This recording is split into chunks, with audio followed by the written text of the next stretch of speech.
बघा आम्ही इथे आलो आहोत माझ्या मुलीच्या डान्सच्या प्रॅक्टिससाठी। तर हे बघा इथे लॉन्सला प्रॅक्टिस आहे, डान्सची प्रॅक्टिस आहे मस्त तुझी इथे।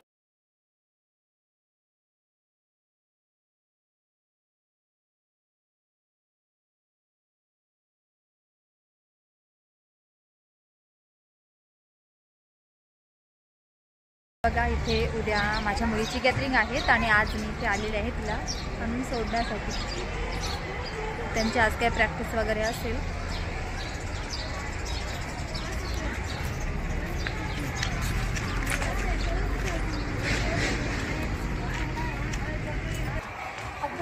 तुझा डान्स झाला का नाही? अगं तुझा डान्स झाला का नाही माझा?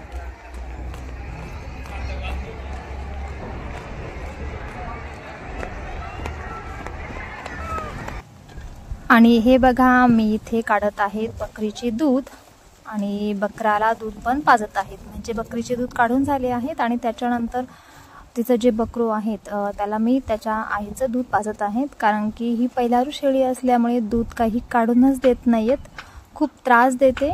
तर बकराला पण पिऊन देत नव्हती, तर मग इथे माझ्या हातानेच पकडून बकराला अगदी व्यवस्थित अशी पाजत आहेत। हे बघा, कारण की मग बकराचं एकदा जर पोट भरलं ना तर मग दिवसभर मस्त जाळी खाली झोपून असतो, कारण की तो बोकड आहेत, मग त्याचं काही टेन्शन नसतं। त्याच्यामुळे असं हाताने पकडून त्याला सकाळ संध्याकाळ दूध पाजावं लागतं। आणि बकराला दूध पाजून झाल्यानंतर मी इथे आली आहे ते गोठा पण धुण्यासाठी, कारण की 11 11:30 वाजलेले आहेत। मी काय करते, माझ्या गायींचं पूर्ण दूध किंवा त्यांचं खाणं वगैरे सर्व काम जे आवरली ना तर मग नंतर अशा पद्धतीनं सर्व गायींना आणि गोठ्याला पण धुवून घेत असते, कारण की मग दिवसभर मस्त आरामात त्या बसतात आणि नंतर मग कामाचं काही टेन्शन नसतं। त्यांची जी कुटी वगैरे आहे ती पण सकाळीच करून घेते। आणि हे बघा अशा पद्धतीनं हो सकाळी थोडं 12 वाजतात मला काम आवरण्यासाठी, पण नंतर मग दिवसभर कुठल्याही पद्धतीचं टेन्शन नसतं कामाचं। तर त्याच्यामुळे अशा पद्धतीने इथे व्यवस्थित अशा गायी धुत आहेत। आणि माझ्याकडे हे गायी धुवायचं गन मशीन आहे, तर ह्या गन मशीनना अगदी व्यवस्थित अशा गायी पण निघतात आणि गोठा पण व्यवस्थित स्वच्छ होत असतो। तर हे बघा अशा पद्धतीनं मी सगळ्या गायी एक एक करून धुवून घेत आहेत।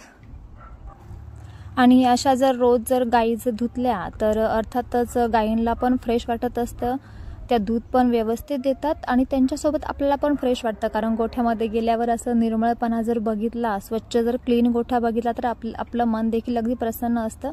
नाहीतर मग सगळं शेण गायींच्या अंगावर खाली शेण ते अजिबातच चांगलं वाटत नाही। तर अशा पद्धतीनं मी रोज गायींचा जो गोठा आहे तो साफ करत असते आणि गायींना पण रोज धुवून काढत असते, कारण की खरंच गाई ही लक्ष्मी असते आणि लक्ष्मीचं करणं खूपच पुण्याची गोष्ट आहे। आणि प्रत्येकानं म्हणजे माझं एक मत आहे की कमीत कमी जास्त नको पण एकतरी गाय जी आहेत गायची सेवा केली पाहिजे, कोणी पण असो त्या ठिकाणी। तर खरंच गाई सांभाळणं खूपच पुण्याचं काम आहे। तर हे बघा म्हणजे काय होतं की याच्यामध्ये आपल्याला एक पुण्य पण भेटत असतं आणि दुसरं एक त्याच्यामध्ये आपल्याला जी आपली रोजमर्याची जी जिंदगी आहे किंवा आपल्याला जे त्यांच्यापासून इन्कम आहे ते पण भेटत असतं।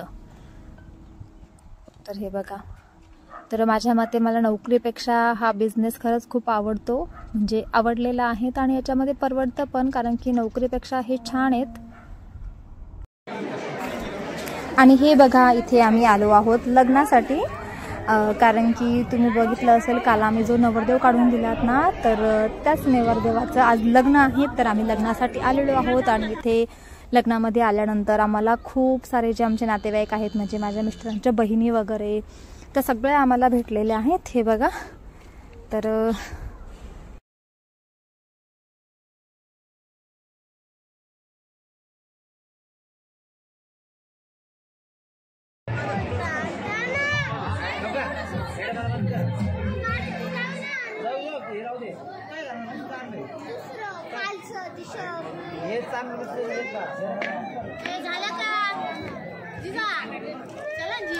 आणि इथे जे आमचे पाहुणे आहेत सगळे त्यांचं चांगलं फोटोशूट चालू होतं, म्हणजे माझ्या मिस्टरांच्या ज्या बहिणी आहेत त्यांचं सगळ्यांचं आम्ही सगळे ते फोटोशूटिंग करत होतो।